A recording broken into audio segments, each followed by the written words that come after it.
guys, in this video we are going to talk about how to change your theme color in your Wix Studio. So it's really simple.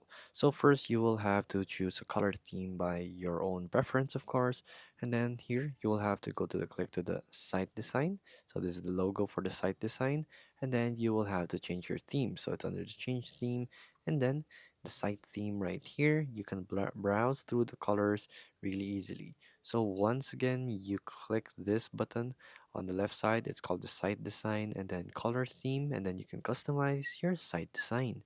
So you can change your theme color, so you can even add a hex color and then apply it. So you'll have different accent colors for your website all throughout. So you can also set default colors for elements, by doing this again. So again, site design, and then on the left, on the side of the editor, you will have to go to the color and theme section and then advanced settings.